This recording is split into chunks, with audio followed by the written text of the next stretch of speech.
All right, Peter, and stand by a minute. We also want to bring in our Capitol Hill correspondent, Kasie Hunt.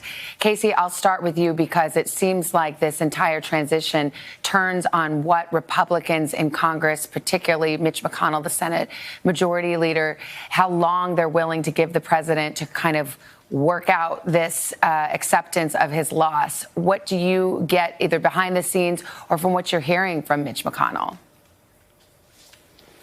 So Republicans, frankly, are afraid of Donald Trump from a political perspective, and they're running two runoff races in the state of Georgia that are going to determine control of the Senate. So I think there's two deadlines. One, you just heard from Mitch McConnell in Peter's piece talking about when the Electoral College will actually meet and select the president. I think that's going to be an extremely important deadline.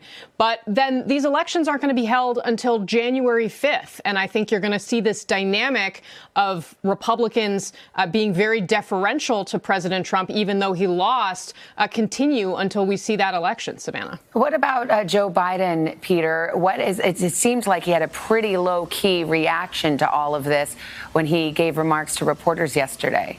Yeah, Savannah, you're right. You know, Joe Biden's message coming into this was one of unity, that he wanted to try to lower the temperature. And that's what Biden tried to do yesterday. The former VP saying, you know, we're going to be just fine here. This doesn't change the dynamic at all. But in terms of what the president is thinking here, it's hard to really know, Savannah, because we haven't heard from him directly now in 6 days. But in conversations I've had with senior White House officials, one saying to me last night, this is unsustainable. They know that they have lost. They said overwhelmingly, that is the understanding inside this White House. So I said, when does this finish? How does this end?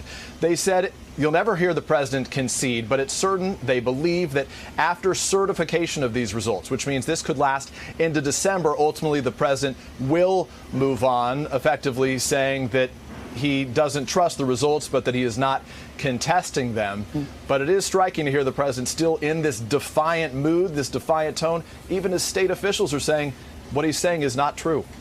And Kasie, that's interesting because it did seem like the Republicans were saying, let's give him a little space to come up with sufficient allegations of fraud that would turn this entire election over on its head, which, of course, we're talking about several states and tens of thousands of votes. But be that as it may, do you perceive there's some cracks in this Republican wall of support? I noticed on the national security piece of this, you know, we just saw in Peter's report that the 9/11 Commission actually said when Democrats slowed the transition to George W. Bush's administration back in 2000, that had an effect on what happened in their preparedness for 9/11.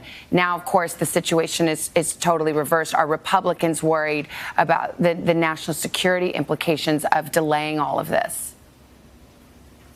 I think that's absolutely the right question, Savannah, and I think that you are starting to see a little bit of movement on that front. Certainly behind the scenes, there is a level of alarm, I think, that people feel calmed by the way Joe Biden handled it, but there's a lot of concern about the real-world national security implications, and you are starting to see that come out a little bit in public, even from Republicans, most notably from the acting chairman of the Senate Intelligence Committee, Marco Rubio, who told reporters yesterday, hey, we've got to get this going because this obviously affects all of us and could have pretty significant ramifications. And the reality is there's not a lot that Congress can do. I've been asking sources, hey, is there a way you can accelerate this? Could you adjust things?